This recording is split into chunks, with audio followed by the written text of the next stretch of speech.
Welcome to WRM, Work Relationships Matter. I'm your host, the Edward Jones, a certified life coach who specializes in work relationships. Now, no matter what type of work you do, work relationships matter. My guests have been successful because they've learned how to constructively develop and maintain constructive work relationships. Vlad Lukin is here today. He's a certified watchmaker with Vlad High-End Watch Services. He's here today to share his thoughts and experiences that will be beneficial to you. Welcome, Vlad. Hi, how you doing, Edward? I'm doing just great, and it's a pleasure to have you on the show. Folks, let me tell you, I've gone to the shop. It's an excellent shop. And Vlad and I just got to talking, and he was doing such great services. I invited him to be on my podcast show because he definitely demonstrated what it's like to be a good service provider. So thank you so much for your service, Vlad. I appreciate it. You're so welcome. And the thing that one of the things we were talking about, and we'll get into this, but you've gone to workshops and other things where you wear your name tag, and the first thing somebody comes up to you and says, "What do you do?" Has that ever happened to you? Yeah, a lot of the times. Right. And so what I'd like to do to start with this podcast is to find out, we're going to find out what you do. But before we get there, I want to know who you are. And the way I usually start with that is to talk about your backstory. Because if you watch movies, there's always a backstory before you get into the plot. So at this point, growing up, role models, experiences, things that you saw that influenced you, what were those things in your life growing up that kind of helped shape Vlad? So I was born in Kazakhstan, Russia, former Soviet Union. I immigrated to America in the year 2000 to Sacramento. Grew up pretty normal, didn't really think too much of being an immigrant per se. I was surrounded mainly by Americans, so I assimilated quite quickly. I think my parents told me around the age 13 that they dropped me off. I didn't know a word of English, and by the time I came back, I was already correcting them when they were at the supermarket. So don't really remember. Let me stop you. How did you learn so quickly? I don't know. I mean, I don't have that actual memory in mind, but my parents essentially said they took me to school. I was excited, not nervous, and just ran towards all the kids. And then I guess I just knew English. Apparently, it's pretty easy to pick up English when you're a little kid, 6 years old, moving to the country. So I grew up in Sacramento, and from a very young age, I was really fascinated with mixed martial arts and martial arts in general. So my parents enrolled me into a Taekwondo school around the age, I think around 8. I started and I stopped around age 12, and I got pretty competitive. I went to the Junior Olympics in Texas when I was around 10 years old for it. And then around middle school, I kind of saw Taekwondo as being a little, I don't know, not normal in terms of school sports. So I was like, I don't want to go to this dojo anymore. I want to play sports with the kids. And they're like, yeah, that's fine. Let's do it. So I started playing team sports, and around 13, I found wrestling. So I started wrestling. That was around the time when mixed martial arts was now being shown on TV. And there was a local school. I was around 13. I told my mom, I'm like, hey, I want to go to this Brazilian jiu-jitsu gym. So she took me to it, and never stopped. So 13 to 27, which I found taught me a lot, because now I wasn't around a bunch of kids. It was a new thing. I was too big for the kids class, too small for the adults class, but the only thing I could do was train with the adults. So there I was, a 14-year-old kid training with a bunch of firemen, policemen, lawyers, kind of understanding, being also, again, the outsider, but finding out that what life was really about from older people opposed to, students in school, which So definitely I think changed. How did that experience shape your life? Um, well, it definitely taught me how to become an adult, first off. Um, Gave me a bunch of role models, a bunch of mentors. I was always curious by nature, so I would always ask a lot of questions, and I still do. Um, so yeah, just being around, I guess maybe also feeling a little bit safe too, right? Because sometimes when you're a kid, you get bullied and stuff. I wouldn't say I was bullied tremendously, but all kids get little aspects of bullying. So just being around older people just felt like I was doing something more than just going to school, if that would Mhm. make sense. Team Right. sports. Yeah, and that gave me a lot of confidence. I was already competing Brazilian Jiu-Jitsu around that age. I think I have like a YouTube video of me submitting somebody 15 years ago, or like around 10 years ago. I think there's a YouTube clip of me. Mhm. Yeah, and that just gave me the confidence to basically do whatever I wanted to do, to never be if you're gonna go to combat with somebody, then you could easily, get out of the house and go talk to a person you typically wouldn't talk to. Right. Yeah. And I Hmm. imagine with martial arts, I think there's a lot of discipline that goes with that too, right? A lot of discipline. Yeah. A lot of that discipline I learned when I was really young. So that came from Taekwondo. Um, so yeah, from Brazilian Jiu-Jitsu, I guess it's the same, but yeah, martial arts gives you so much confidence and so much discipline. And then you understand that you could only achieve things with work, right? So you want Mhm. to learn a move. The only way you're going to become good at that move and use it in practice would be to actually do that move over and over and over again. So I think probably Mhm. from that age, I understood that repetition builds a lot of skill, Right. confidence skill. Yeah. Right. And Hmm. what was school like for you when you were growing up in that time? You went to the grade school, learned English right away, and you got Hmm. involved in some sports. What was your educational interest at the time? Um, Predating high school, I guess history, I probably would say was one. What's funny is I actually now, because I moved back to Sacramento, now I run this workshop here. Some of my old teachers from fifth grade have been coming in as clients now. Okay. Um, so when I think back, yeah, my history teacher was one of my biggest inspirations. I always like to think kind of in the past a lot, things that had happened. Um, but let's see. In high school, psychology was my favorite subject. Don't know Okay. why. It still is. I listen to Hmm. psychology podcasts almost every day. Right. I love the way the mind works. What else? Yeah, school was great though. I Mhm. assimilated quite quickly. My name was Vlad growing up, but that never had people treat me any different or anything. I always felt Mhm. like I was a part of the group. I definitely didn't stick to groups though. There were some, small, like 10 people groups of Russian kids that I Mhm. was friends with, but I generally like to talk to everybody, all forms of, like, everybody. I remember Mhm. one time I was at a party, and one of my friends was bullying another person that I didn't even know. And this was my Mm. best friend that was doing it. And I stood Okay. up for that. And I stood up for that kid. Just Mhm. pure nature. Right. I just never, I don't know what that is. Maybe because I was always so insecure about how other Mhm. people might treat me because I was an immigrant. It Right. made me not want to to be a part of anybody or around Right. anybody that would do that to somebody. Right. So, but in terms of friends, yeah, I was all types of friends. I had a lot of friends. If I had a lot Mhm. of friends, I wouldn't be friends with others. Okay. That's how wide the spectrum was. Yeah. Right. Now, let's fast forward now. How did you get into the become a certified watchmaker? Yeah. Well, that goes How did that far. happen? Yeah. Well, that goes deep, huh? That goes far. That was around the Taekwondo days. Mhm. I remember my oldest memory was my dad.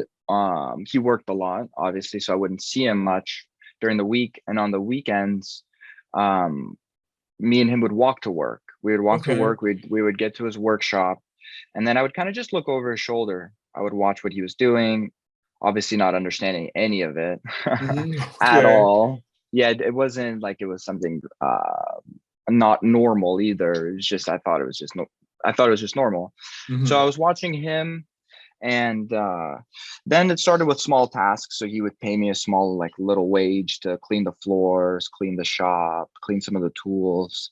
And then maybe a year or two into that, the older I got became more fascinated, and I was like, hey dad, let me try some of this stuff. Let me try some watchmaking.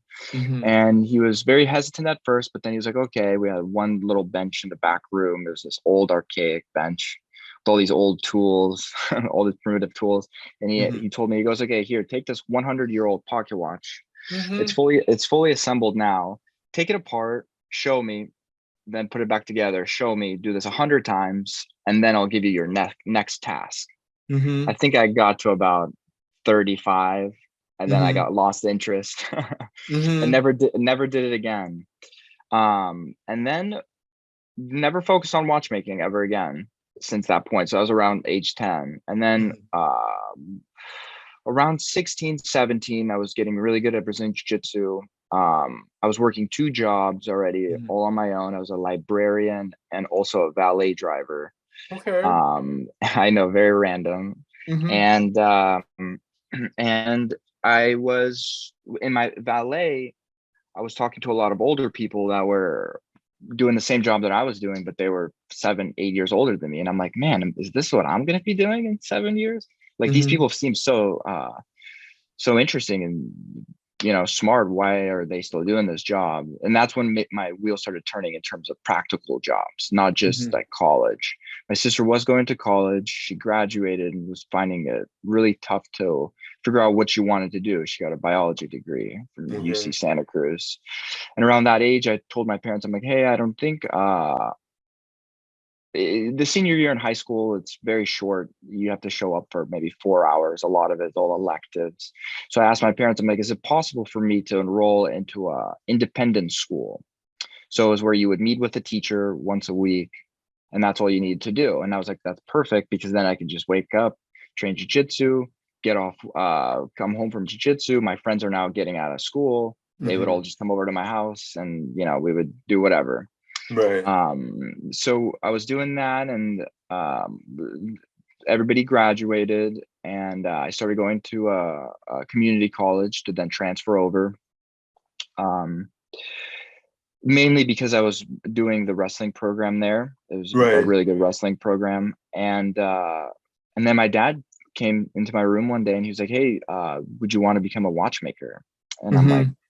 It was very random. He was out of town in New York doing some training, and I was like, "Yeah, I'll consider it." And he goes, "Okay, Hmm. perfect. Well, there's somebody that you'll have to send a letter to. A student, his wife got pregnant, so the school actually starts in 3 weeks. If you want, send them the letter, and then we'll go from there." So I sent the letter, and I got an immediate response. They told me, okay, we would like to meet you, fly to Miami next Friday, which was probably, I think this was on Thanksgiving, so maybe Okay. 4 days after the fact. They said, fly to Miami, we'll take the exam, and if you're in, the school starts in like 3 weeks from that date.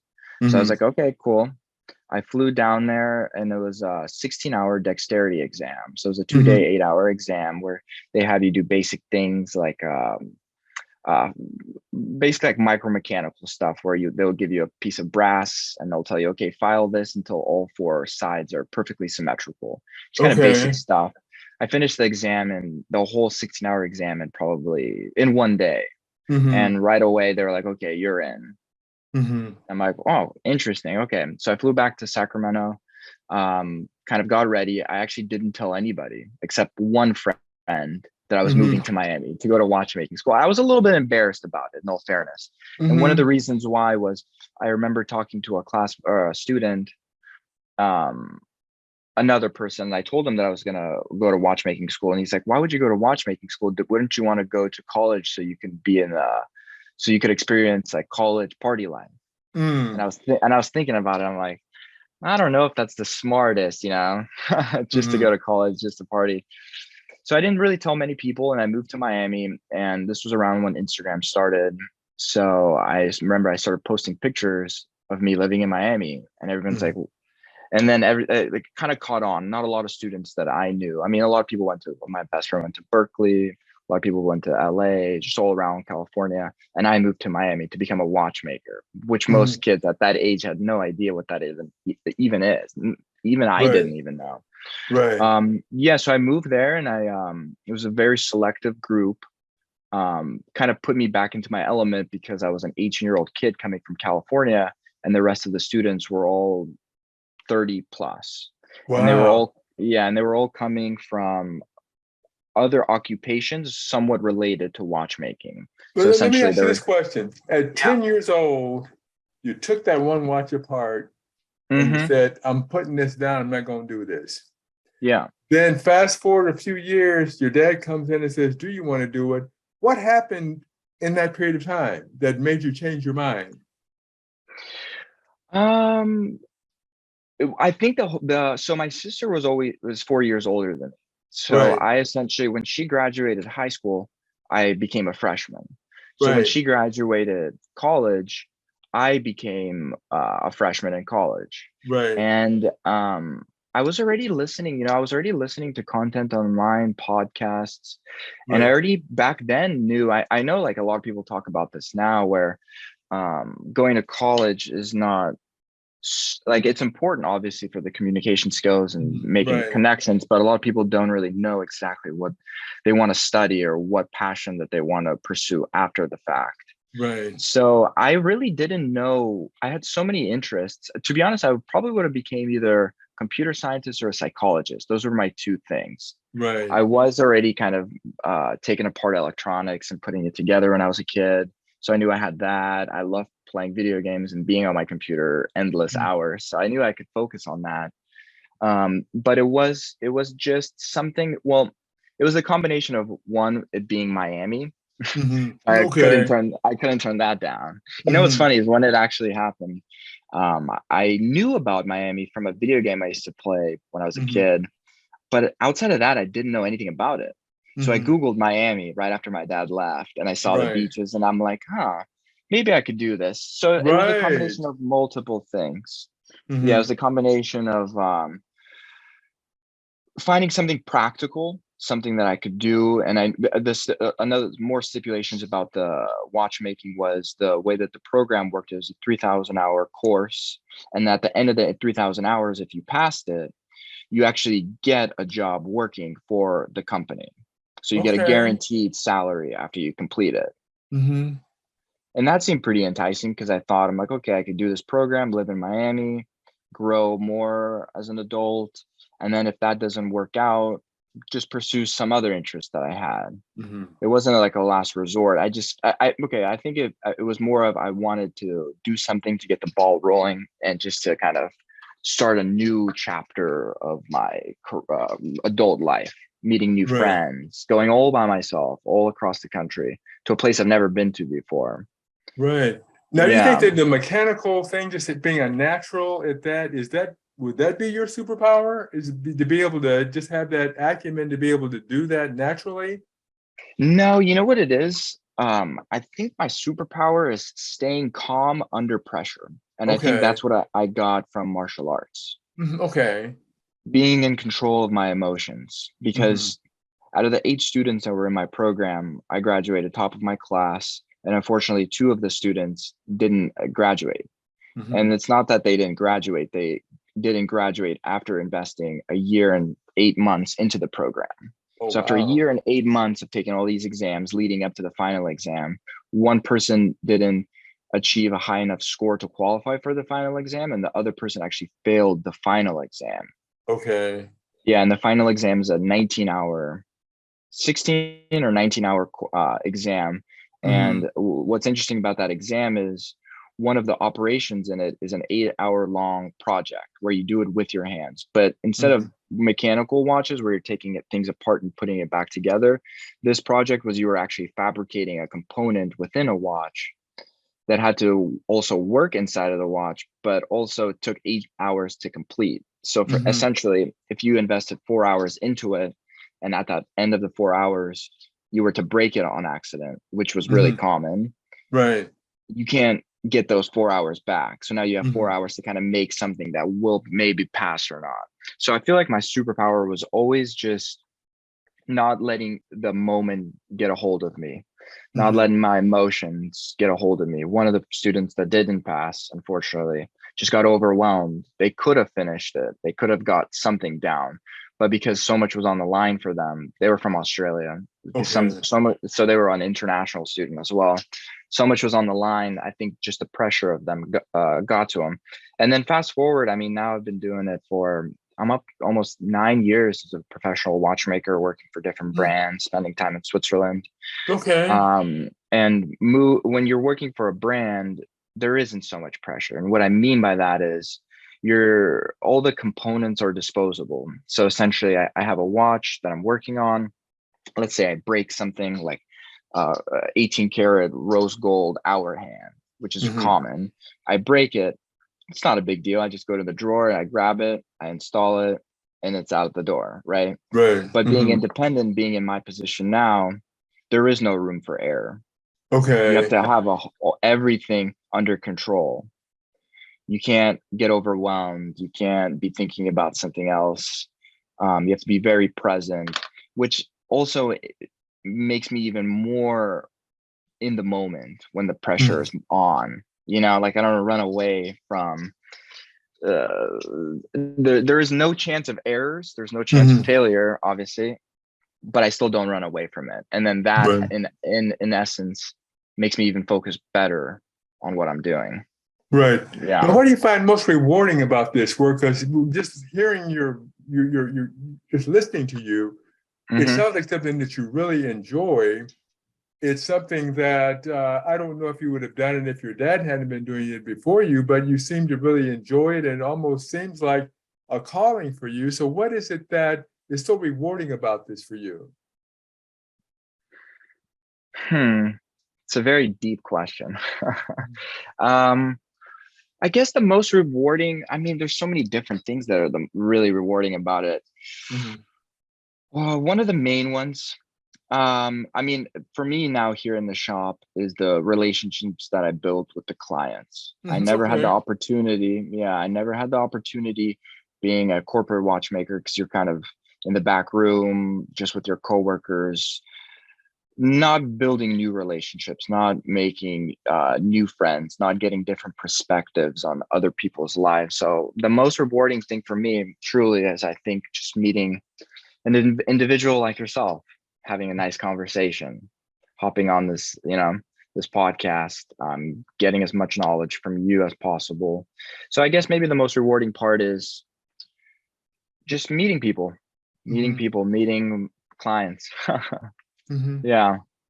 Well, great. Now, what was it like with your coworkers in the corporation type thing? Did you all interact a lot, or were you pretty much just in your own little table working on things?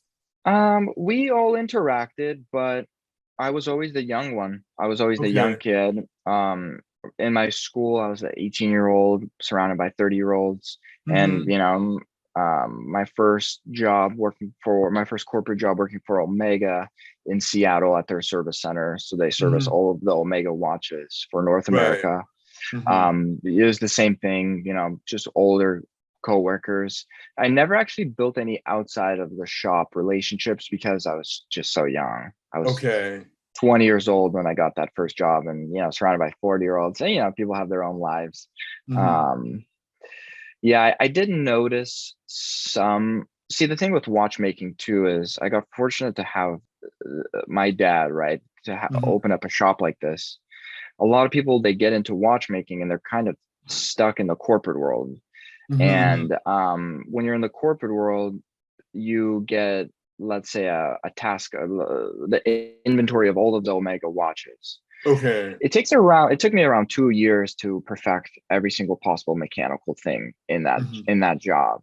And after the 2-year mark of learning everything, my next goal was, okay, now let's focus on being the most proficient watchmaker. Then I became the most proficient, and I realized I was doing pretty much the limit in terms of what I could do in an 8-hour day. Right. So I became the most productive watchmaker, or one of the most productive watchmakers in the United States, with the Hmm. lowest comeback rate. So my efficiency was also really good. And then I moved on to a new company with more challenges. And then within that company, it was the same thing. It took me about 2 years, 2.5 years, to kind of perfect it all. And then, I didn't have much more motivations in terms of bettering myself, right? Right. And then I moved here to Sacramento, and it's been 3 years. And I had a conversation with my dad about this. He's been doing this for 25 years. And for Yes. him, every week he learns something new. So 25 Mm. years later, every week there's something new that comes in, or not necessarily a new watch or a new mechanic, but something within that mechanic that shows a new issue or makes you have to create a tool to get around a certain component. So there's endless amounts of joy that comes from it. There's endless amounts of experiences. Right.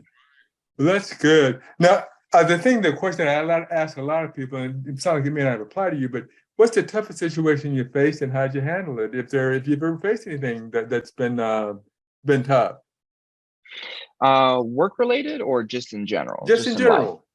general, just you could be either. Well, I guess in general, probably my final watchmaking exam. That or Okay. fighting at the world championships for Brazilian Jiu-Jitsu, because I also fought in the world championships in Jiu-Jitsu, Mm-hmm. an 18-year-old kid in the adult division. So those were Right. two of my biggest challenges outside of the business here. Mm-hmm. Um, in terms of the business, toughest situation, I guess organization. I mean, it's kind of like a blanket term, but with watchmaking, I guess with most careers in general, if you're good at organizing Mm-hmm. things around you, it's a lot easier to achieve things. Okay. There's a lot of historic watch magazines where you could see kind of like uh, the individuals that created watchmaking from Switzerland, and in all the photographs, you look at their shops, and it's just the dirtiest Mm-hmm. workbenches, tools everywhere. And that individual knows where all the tools are. But for me, it was always focusing on organization. Mm-hmm. Um, yeah, that's the toughest. And what I mean by that, also, let me get even deeper in it. I'm running my own business in all aspects. So Mm-hmm. public relations, emails, doing the jobs, ordering the parts, talking to clients, answering phone calls. So juggling multiple jobs, multiple brands, working on Omega and then working on a Rolex, working on a Patek Philippe, all at the same time while answering the phone. So the toughest situation for me is just making sure everything is organized. I know Mm-hmm. where everything is, how the day's gonna go, stuff like that. Yeah. Well, great, great. Well, in the time that we have left, if there's a question that I didn't ask and you want to say, I wish you would have asked me this, go ahead and name it and answer it. If not, what advice would you give our listeners? Because when I look at it, we want our listeners to learn and grow from people who are doing well, people, oh my goodness, this person is doing so well. But sometimes people go through different things, and people who've done it are able to help people who are coming along. So, Mm-hmm. what question would you ask that I didn't ask, and what advice would you give the listeners about how you operate and what has made you successful? Some advice that I would give. One thing that I learned since working here for 3 years Mhm. is always asking how somebody's day is going. Okay. When somebody walks in and you meet somebody for the first time, you never know where they could be coming from, what they Hmm. could have experienced before they walked in. So I feel like understanding somebody, or how to, talk to somebody is, it's really good to ask how their day has been. What did they do Hmm. yesterday? Stuff like that, just to get a context, treating everybody as a blank state, not Right. judging, not judging people. Um, yeah, but the main thing for me, the advice is I would always just advise younger people, I guess, if I was to give advice to my younger self, would be to always ask questions. Hmm. Always ask questions. Yeah. You keep Okay. asking questions, people keep opening up, you keep learning more about them. And Yeah, that's the advice I would give. Well, great, great. Now, if people wanted to learn more about you or more about your shop, how would they learn more about how to contact you and get the excellent service that I got? Thank you. Well, I would say the best way to actually reach me would be through email. It's Mhm, Lukin Watch, LUKINWATCH @gmail.com. mhm. That's the easiest way to reach me. Okay. I do have an Instagram. It's Lukin's Watch, at Lukin's Watch, and my personal Instagram is Vlad. So VLADY_VLAD. That would And be the do you easiest have one. a website as well? We do. It's being revised right now. Mhm. People could go to it, but if it was work related, sending an email would be best. I'm very cordial at answering emails. But the website is lukinswatch.com. www. Okay. Okay. Excellent. Excellent. Vlad, it has been a pleasure to talk. I got 3 more watches to bring to you. So I'll see you in the next couple of weeks, but it's been a pleasure talking with you. You as well. Thank you so much for the invitation. Now, I had a folks, blast. great. Now, folks, I am the Edward Jones, a certified life coach who specializes in work relationships. To learn more about me, go to www.prodestinycoaching.com, take the work relationship quiz, and you'd be able to get a free consultation. Look forward for you to see this particular podcast and hope you can take that test and go to the website. Most of all, what I want you to remember is that work relationships work for those who work on them. Have a great day. Welcome to WRM, Work Relationships Matter. I'm your host, the Edward Jones, a certified life coach who specializes in work relationships. Now, no matter what type of work you do, work relationships matter. Our guests are successful because they've learned how to develop and maintain constructive relationships. Kelly Foley, a broker at Trillion Real Estate, is our guest today. She is here to tell you a wealth of information that will be beneficial to you. Welcome, Kelly. Thank you, Edward. It's a pleasure to have you. And uh, we're going to talk about what you do, Kelly. But before we get into that, we first want to find out who you are. Now, have you ever gone to well, you obviously go to a lot of things. I met you at the Carmichael Chamber, but you go to these events, you have your name tag on, and what's the first thing people ask you? Usually what you do. What do you do? That's the first question they ask. What I want to do, what I want our listeners to know is who you are first, then we'll talk about what you do. And if you know about movies or stories, there's always a backstory. And the backstory could be uh, mentors, how you grew up, et cetera, things that help shape your life and help you become the person that you are today. So what is your backstory? What were the mentors and things that kind of led you and made Kelly Foley who she is today? Sure.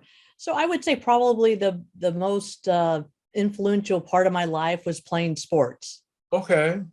Being in sports, having some wonderful coaches and teammates. I think that's probably where I get most of my structure from, and my success in business was from playing sports.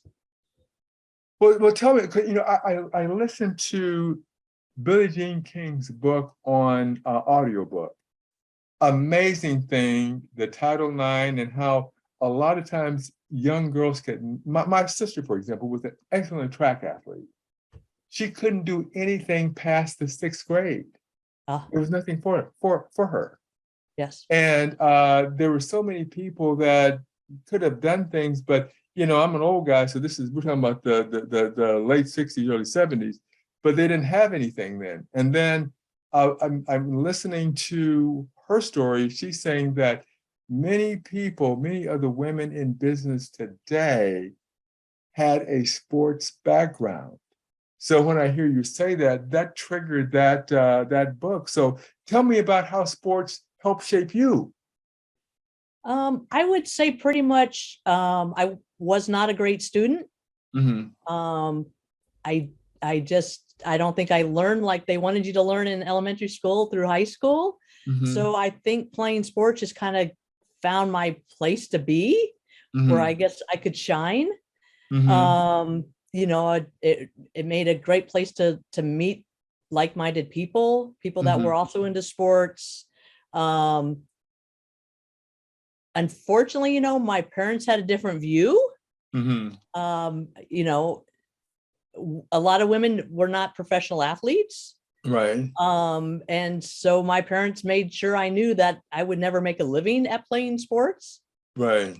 So maybe I shouldn't have spent so much time and energy playing sports, even though I did. Mhm.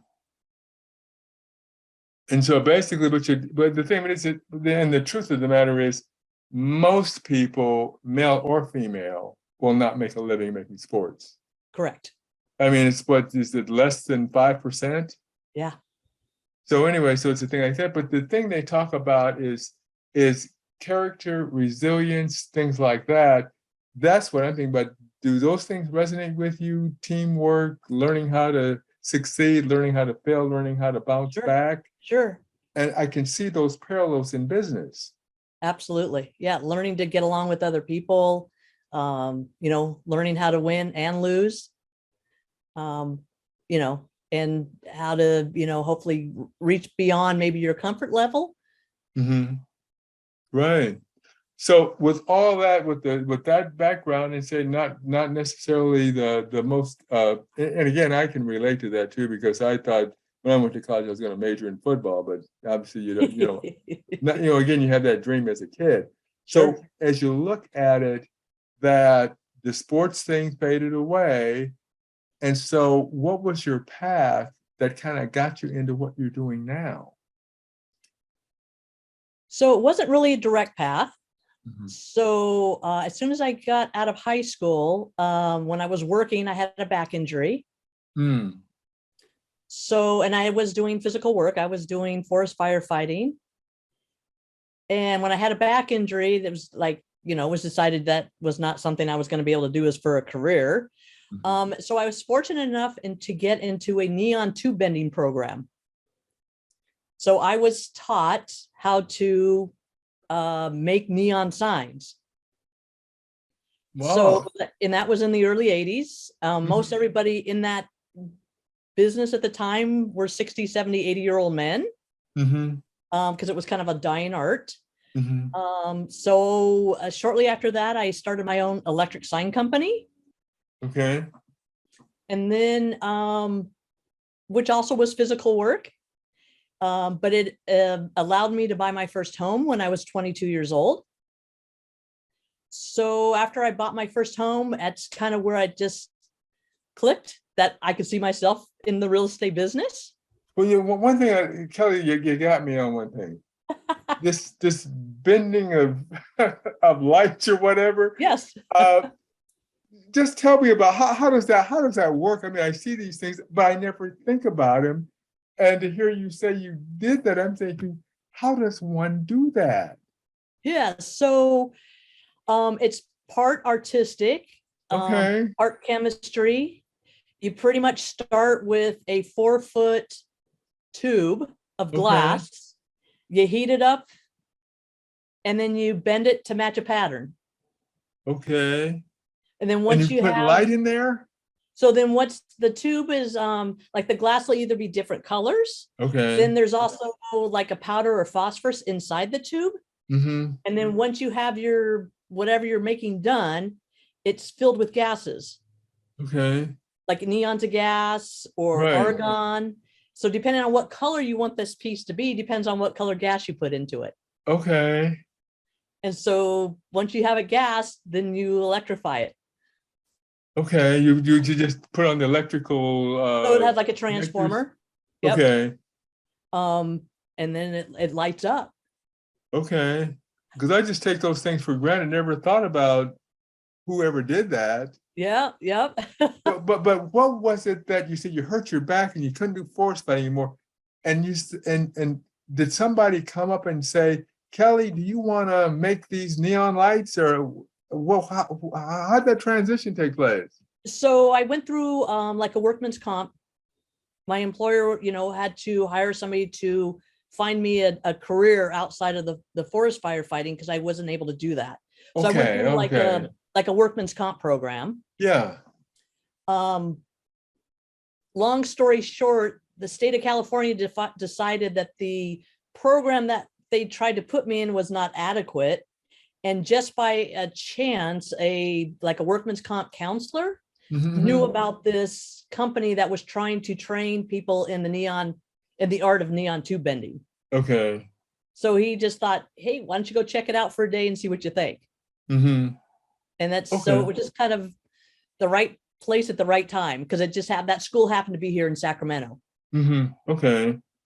All right. Now, this whole idea with the workers' comp, I didn't know that they actually help people find things if there was an injury where they couldn't do what they were doing before.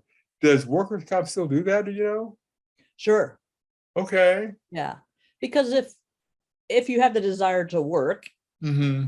right, and you're hurt, so you can't do something that either you wanted to or physically you can't do, Right. workman's comp, that's mainly what it's there to do, is help you get back into the workforce. Great. And I didn't know that. I mean, I knew that about workers' comp, but I didn't know that they would put you in another field. I think that's excellent because it would be hard for me, especially when that young, to not be able to do something. Right. Right. And they try to make it so it's something to your aptitude or something that you're interested in, Mhm. and that's physically that you could do. Okay. All right. Yeah. And how long did you do that? So I did that for 16 years. Okay. Yeah. It was a good career. It was physical in a different way. Hmm. You're standing up all day over this fire and this heat, but it was, I had a great time. It was a great career for me. Hmm. But as I got older, and after buying my first house at 22, I thought, that's the real estate. It could be more of a long term. I could see myself doing real estate for the rest of my life. Hmm. And with the neon, a lot of it is gone um, by the wayside.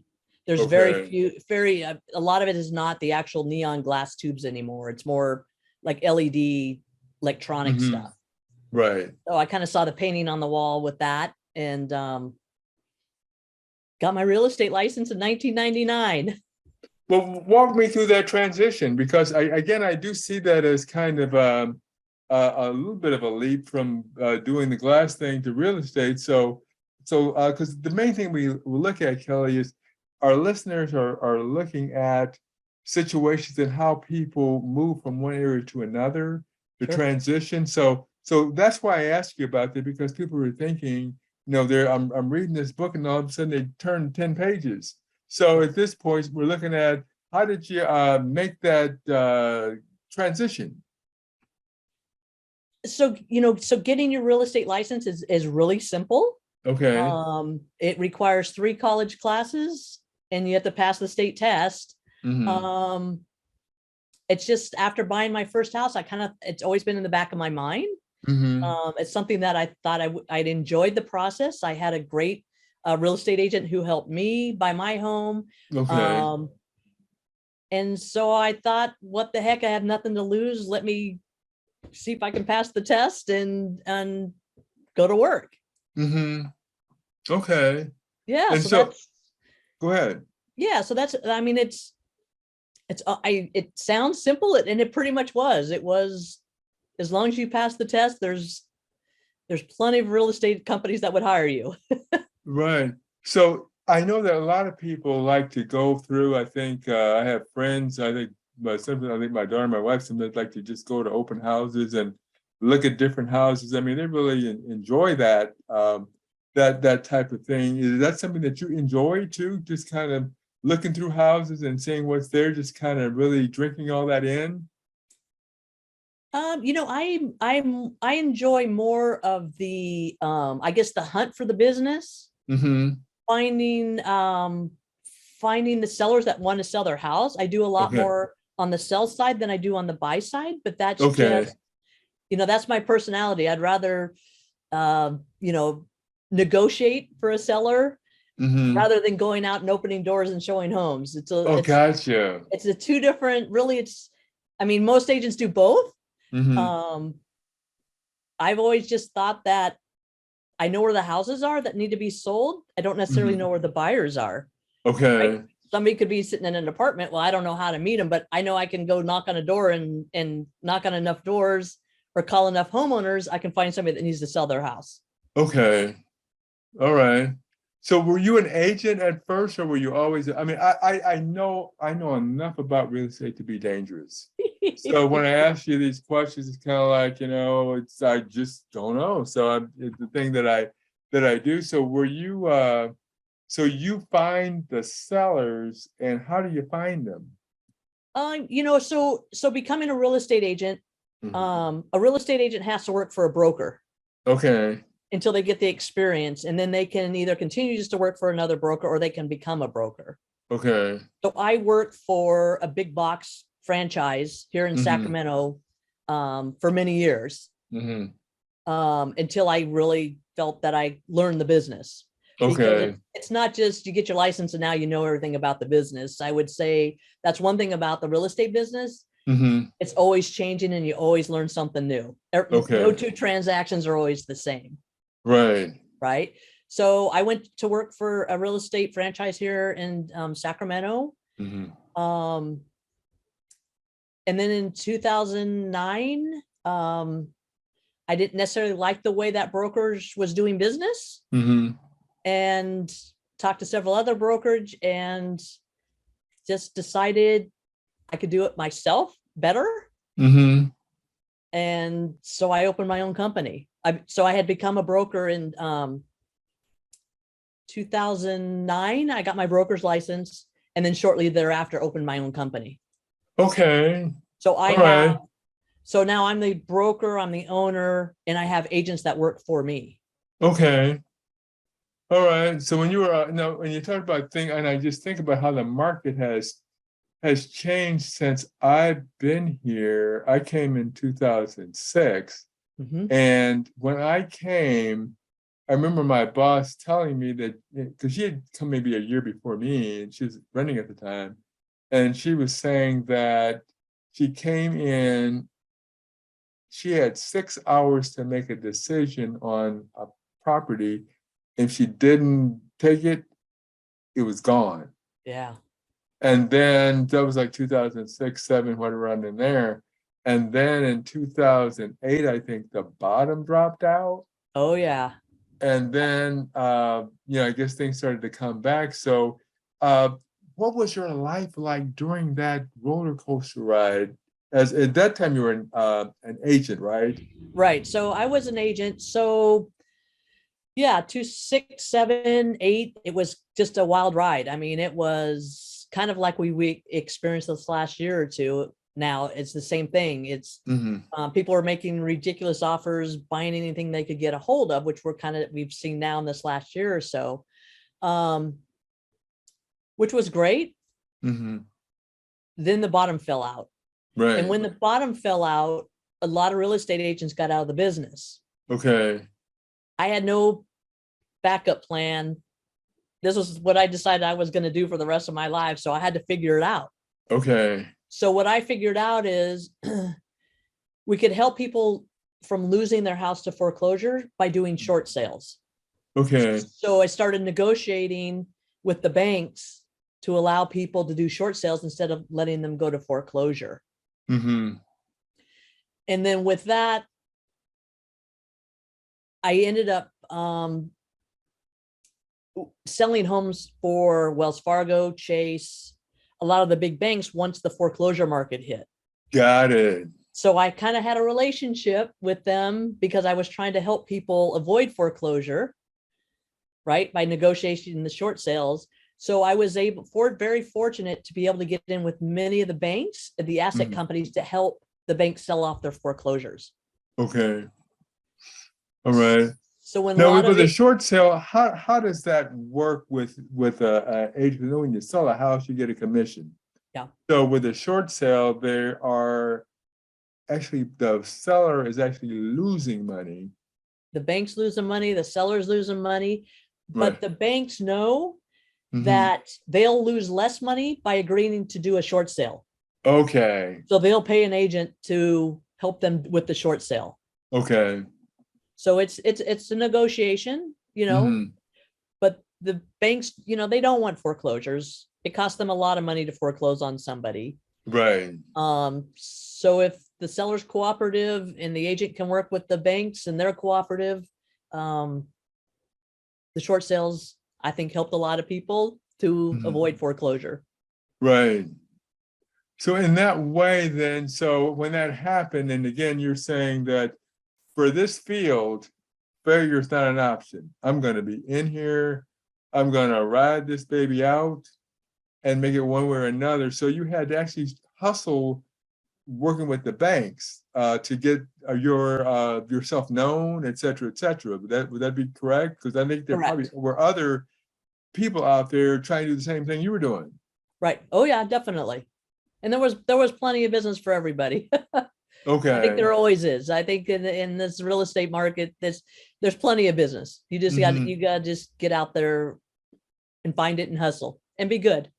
Right, right. Well, the thing that I look at, because I think about all the people out there, and I think about now the day in the life of an agent and a broker, because I'm looking at listeners who may be interested in doing this. Sure. So to give them a feel for the day in the life of an agent, the day in the life of a broker, what would that be like? So as an agent, I look at it that you're always unemployed. Okay, okay. Every day I walk through my office door, I'm unemployed. I've got to find me some business, Okay. right? Mhm. And as a broker every day, um, you're hoping you're not getting sued. You're hoping your agents are doing the right thing, Mhm. representing and out working. Now, as a broker, I still sell too. Okay. Some brokers, they're just the broker and the owner of the company, but I still am an agent as well, because I'm still pounding the pavement every day looking for business. Mhm, mhm. And just kind of the big difference is the broker is ultimately responsible Okay. for all the agents that work underneath them, Mhm. right? Where it's important to get agents that you trust and that are going to do the right thing. And unfortunately, not everybody does the right thing all the time. I think that's kind of the biggest difference, I guess. The broker is ultimately responsible for So everything. how can an agent get you in trouble? Um, by not doing the right thing, by Okay. not keeping up on their paperwork. Mhm. It's we're audited a lot, so the paperwork Okay. has to be complete. They have to make sure they're filling out the paperwork correct. Not making promises they can't deliver on. Mm. Um, being upfront and honest. And I think the biggest thing is doing the right thing for the clients first. It's the clients before commission, Mhm. right? If you're Right. unemployed every day, you've got to figure out how to make that commission, but you got to make sure you're doing it for the right reasons, Right. putting the clients first. And if we put the clients first enough, we'll end up earning our commission. Okay. Well, let me ask this question. What is the toughest thing you faced and how did you handle it? Oh, I think I think the toughest thing is, I think the toughest thing is just knowing every day you're unemployed. Okay. Every day I can decide to go play golf, or I can decide to take the day off, or I could decide to, be with my family. But um, every day I feel that I have to do something to find business, Mhm. because what I do today, I probably am not going to get paid for 3 or 4 or 5, 6 months, Okay. right? Because the connections or the networking or the relationships I build today, they're not necessarily buying or selling today, Mhm. right? It may take 2 or 3, 6 months. Mm-hmm. So I think that's kind of one of the things I find myself and a lot of agents is, they get a commission check and everything's great because they got money in the bank. So they take 2 or 3 weeks off. Mm-hmm. Then they got to start that cycle again. Right. Right. So it's Mhm. just to try to stay, focused and, yeah, you got a great commission check today, but you spent 6 months earning that. Don't let it be another 6 months before you get another commission check. Right, right. So the thing that would happen is that the thing that really keeps you in there is the getting that commission, but the downside is the amount of time it takes to get the commission. Correct. Correct. So basically, for me, as I mentioned before, I'm a life coach, and they said when you have few clients, you have to spend 80% of your time marketing. When you have a lot of clients, you spend 20% of your time marketing. So basically, at a point in time, when you get, do you get referral business, or do you have to, like, every day you say, I'm unemployed, or is it just kind of like I got a bunch of things in the hopper? How does that whole thing work?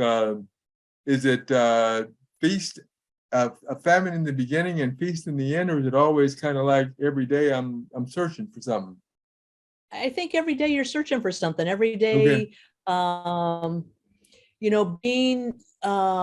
like the 80%. So if I'm representing sellers, I've spent a lot of time beforehand building that connection and finding those people. Okay. So it's more of a long term, but once I get that for sale sign in the yard, majority of my work is done. Okay. The easy part is marketing the house and, marketing it to other agents, and because we're relying on other agents to bring us buyers. Okay. Whereas if I'm working with buyers, I'm opening doors, sometimes 6, 7, 8 hours a day. Yeah. Okay. Trying to find that right house for that buyer. So right. The buyer compared to sellers, the buyers, it's a lot more time intensive. Mm-hmm, mm-hmm. Whereas the seller, once you get that seller, it's, for the most part, it's the work is done. You're going to get an offer. You're going to have to negotiate the contract, but the hardest part of it is done. Right. Whereas the buyers, you could show houses to buyers for 3 months and they never find anything and they change their mind, or what we're just experiencing now, the interest rates went up. And a lot of them are no longer qualified. Okay. So now it's going to be a year or 2 before maybe they can buy a house. Right. But you've just spent 3 months showing them homes. Mm-hmm. That Burning you don't get paid gas. for. Yeah, burning gas and stuff and doing that. Yeah. Gas and time, and it may be, you may never get paid for that job. Yeah. Yeah, a lot of investment. So that's interesting. I guess if I were in the business, I guess I'd rather be doing what you're doing, working with the sellers, than working with buyers. Right. And then the other part of that is, with all the sellers that I've been helping move out of state, my likelihood to get any more referral business from them is very little. But if I can help buyers buy a house, we know most buyers move every 5 to 7 years. Mm-hmm. So, right. So as long as I can keep in contact with that buyer, hopefully if I keep in contact with them and I did a good job, they're going to call me to sell that house. Right. And they're still local. So hopefully they'll refer friends and family. So it's, it's like I say, it's just like a 2 different sides of the business, and most agents do both sides. Got it. Good. Now, the one thing you mentioned about people leaving the state, so is it this thing with people leaving the state, is that something in the last 2 years, or have you seen a lot of that over your career? I've seen a little bit of it, but definitely over the last 2 years. Mm-hmm. A lot of people are exiting California. And I think the difference is it's people that are retired. Okay. Are selling their homes and moving somewhere where it's not as expensive to live. God, oh yes, yes. So they're taking their retirement and they're leaving the state of California because they can live better for cheaper in other states. Okay. Yeah, that makes sense. Yeah. Yeah, so that is interesting. So what do you find, I'd say, most rewarding about what you do? Helping people. I think we don't always necessarily, people a lot of our business will be from life changes, Okay. right? People have babies. That's a great thing. They probably need a bigger house. But then you got the other side of it. You got people that going through divorce that have to sell a house. Right. Unfortunately, death, we see, people, one spouse or both die. So there's more business there. I just think trying to help people make the transition like less stressful. Okay. Try to help them. It's stressful. It's always stressful. No matter how many times you buy or sell a house, it's going to be stressful. But I think Right. the big thing is to try to help them negotiate it, navigate it to be less stressful as much as possible. And a Okay. lot of that is with my connections, like referring somebody to a lender that I know and trust, escrow companies, inspection companies, repair people. It's a big transition, a transaction that has a lot of moving parts. Sounds like it. And the thing of it is, we're getting close to the end of the time. Just what goes by so fast. The thing I say, Kelly, is all the stuff you're dealing with, it could be a stressor, but every time I see you, you got a smile on your face. So evidently, what you do is definitely rewarding for you. If there's one question I didn't ask, you say, I wish you would have asked this, or if there's some advice that you'd like to give people who are thinking about doing what you're doing or thinking about working with you, what would that be? The number one thing I would say is if you're looking to get into the business, find somebody that has the heart of a teacher. Okay. That wants to mentor you, that kind of has an open door policy. They're not fearful of competition. They want to see you succeed, because it's a tough business. I just feel a lot of the bigger companies, it's a numbers game, but you don't, as a new agent, you can't get lost. You've got to find somebody that's going to help scoot you along, help pull you up and get you on the right track. And that, it's all about personalities. I'm not everybody's best fit. Some people don't like my training or my personality or how I do business. But it works for me. And, I like to help other people be successful. Let it be real estate agents or home sellers, home buyers. That's kind of how I look at it. Great. So if somebody want to get a hold of you, how would they do that? And if you've got a website, if you can give that as well. Yeah, definitely. So my website is trilliumre.com. I'm also on Facebook, Trillium Real Estate, CA, Kelly Foley. I'm on Facebook. Or you can reach out to me, 916-284-8519. And then I do have a physical office, 4901 Marconi Avenue. Excellent. Kelly, it has been a pleasure talking with you, getting to know you better and learning about what you do. You definitely are providing an excellent service for people. And I can see how not only would it be rewarding for you, but for people who work with you. So thank you so much for sharing some time with me. Oh, thank you. It's been a pleasure. And folks, this is the Edward Jones, a certified life coach who specializes in work relationships. To reach me, you can go to my website, www.prodestinycoaching.com. If you're inclined, take the work relationship quiz, fill it out, and I will contact you and we will give you a free consultation. So the most important thing that we want you to know, whether you work with me or don't have any issues at all, but the most important thing to understand is that work relationships work for those who work on them. So the more you work on them, the better they'll be. Have a great day.